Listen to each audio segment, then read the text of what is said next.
In the last lecture, you learned about how to manage caches with different versions and how to update the serviceworker.js file. Let's now optimize this. Instead of repeating ourselves and having to edit this name manually, which of course is error prone, we can simply add some variable at the top. I'll name it cache static, and I simply use uppercase characters here to indicate that this is like a constant, which I won't change. So cache static name maybe. Of course, name this whatever you like. And here I will simply name this static v4, which will be the next version I use.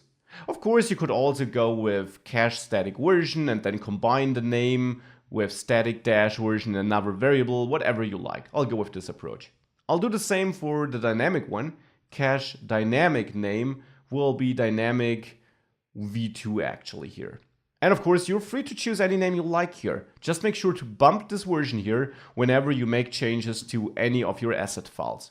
Not if you change your service worker, by the way. Then it will install the new version anyways. Just if you change anything about your assets you cache. So now we need to use these variables, of course. I want to use them here when I open the static cache. I'll use cache static name. And down there when I clean up the cache. There I want to remove everything but the currently up-to-date static name. The same for dynamic name. Let's use it here in the cleanup code. And also down there where we open the cache to store our dynamic content. Now let's see if that works. If we go back to the application and reload, we install the new service worker. Now let's activate it too by reloading the tab. And you should see that if you visit application, inspect your cache, you only have dynamic v2 and static v4. So the versions we set up here. And the old versions were cleaned, were deleted. You even see it here in the console. Removing.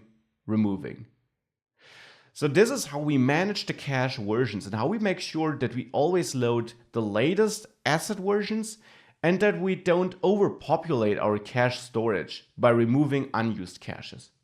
Time to practice that before we then move on and dive deeper into various patterns for fetching data, being more flexible about when we use the cache, when we reach out to the network, and so on.